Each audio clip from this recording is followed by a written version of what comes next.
राधे राधे हरे कृष्णा। तो कैसे हैं आप सब? ठाकुर जी की कृपा से अच्छे होंगे।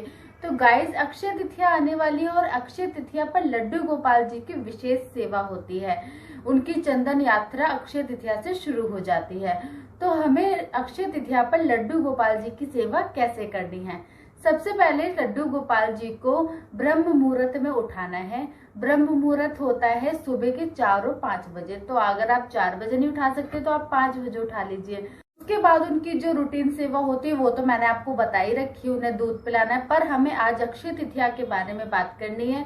हमें उठाने के बाद उन्हें जब स्नान कराना है तो हमें पंचामृत से स्नान करवाना है, क्योंकि अक्षय तृतीया बहुत विशेष दिन है। तो ठाकुर जी महाराज को हमें पंचामृत से स्नान करवाना है। पंचामृत का जब आप स्नान करवाएंगे तो उसमें आप गंगा जल या यमुना जल ही डालकर आप स्नान कराएंगे।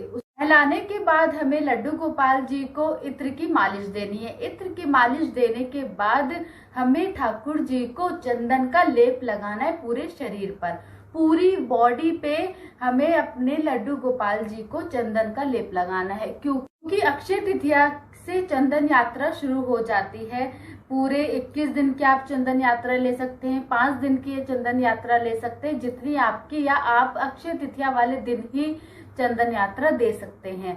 और इस दिन ठाकुर जी के चरणों में हमें चंदन के लड्डू रखने हैं। चंदन के लड्डू कैसे बनाते हैं? आप गोपी चंदन ले लीजिए, उसमें आप थोड़ी सी ब्रज रज ले सकते हैं। गुलाब जल हल्दी मिलाकर आप उन्हें इसका लेप बनाकर आटे की तरह जब आप कर लेंगे तो वो लड्डू बन जाएगा। तो वो उस पे आप तुलसी की पत्ती रखकर ठाकुर जी के चरणों में अर्पित कर दीजिए। इस दिन चंदन के लड्डू का ठाकुर जी के चरणों में रखने का भी बहुत विशेष बताया गया है।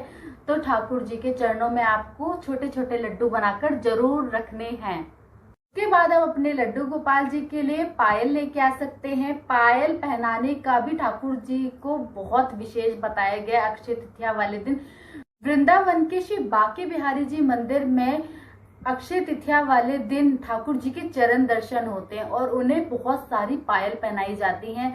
सोने की पायल पहनाई जाती है, चांदी की पायल पहनाई जाती है और ठाकुर जी के चरणों में चंदन के लड्डू रखे जाते हैं। तो ऐसे ही हमें अपने घर के लड्डू गोपाल जी को भी पायल पहनानी है और उनके चरणों में चंदन के लड्डू रखने हैं। ये तो बात हो गई लड्डू गोपाल जी की अक्षय तृतीया वाले दिन सेवा की। पर अक्षय तृतीया पर व्रत भी रखा जाता है। तो अब मैं आपको बताती हूँ अक्षय तृतीया पर व्रत कैसे रखें।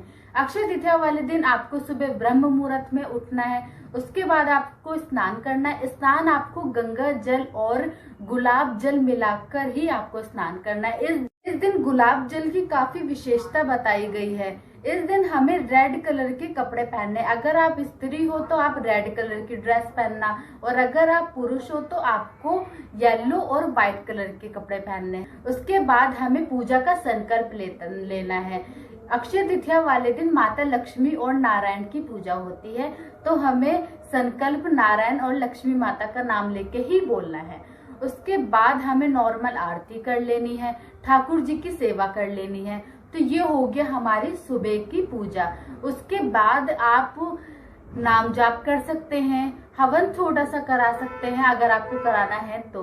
और उसके बाद हमें दान करना है। दान आप ठंडी चीजों का कर सकते हैं। आपने कल की वीडियो में मैंने आपको बताया है, आप ठंडी चीजों का दान कर सकते हैं। तो आपको पता चल ही गया है कि लड्डू गोपाल जी की सेवा कैसे करनी है और हमें व्रत कैसे करना है।